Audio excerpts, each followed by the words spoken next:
guess what's the immediate reaction from that? Devastation. It's a hell of a way to lose a basketball game.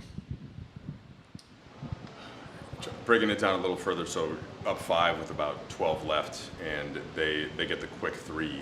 I think you did have the timeout. Would you wanted to take timeout to advance the ball there? Or no, not necessarily. I don't want to put yourself in that. I mean, if I had 2, I would have taken it automatically. Felt super comfortable with the lineup we had out there to get the ball in, and we just execute it.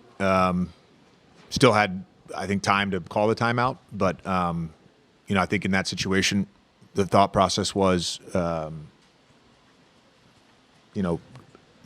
get it in if we can. If not, call a timeout.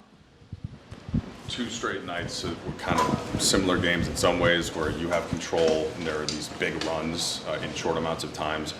Where did you see any through line defensively about kind of not being able to get stops at certain moments? Or I mean, they shot 11 of 14 from 3. I mean, that's 11 of 14 in an empty gym is really good. So that's unreal shooting.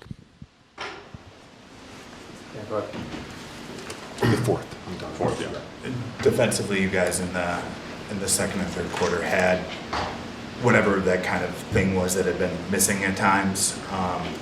Did you see, obviously hot shooting is hot shooting, but earlier in that fourth quarter, did you see let up in any way from your team in terms of execution? No. I mean, you got to figure too, 3-on-1 Coby White transition 3, a 3-on-2 Coby White transition 3. I mean, in the half court, we were great. It could get lost in the result, but we've talked about the balance between LeBron, Luka, and Austin trying to figure things out. And what do you make of Austin and his ability to make plays down the stretch and kind of having the ball in his hands and executing?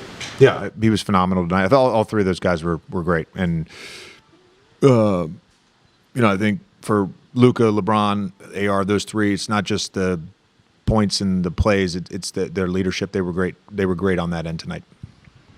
Earlier this season, you guys suffered a gut punch loss to the Magic at home, and it hit you guys in a way. Like, it seemed like afterwards there was like ramifications from that. Is that something you're going to recall too at all in terms of, obviously it's a different team and a different group, but the way you guys kind of manage that? I mean, it's the third one. It's the third one because the Atlanta game too. We had that game won. So it's there's games. There's games throughout the year that happen like that, I think, to every team. And you can look back, oh, we should have done this, should have done that. We got one last night at Indy. We lost on a half-court shot. I thought, overall, outside of a couple plays, the execution, the shots we were getting, it was good. Coby, go ahead. How do you, kind of to Dan's question, how do you make sure that there's no emotional, carryover from these last 2 nights going into Saturday's game against Memphis? We're not in a position to feel sorry for ourselves. It was Jackson tonight, and he got the tip in late, and it just felt like, anytime they were shifting away from him, he got a basket. Yeah, he was really good on the offensive end.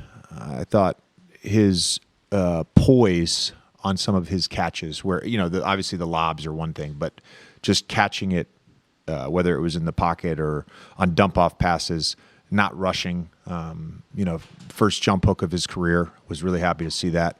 But no, he was great. And then I thought as the game went on, and particularly late in the fourth quarter, the adjustment without playing with his hands and just playing with his hands back, he was able to draw that charge on Coby White. So he was great.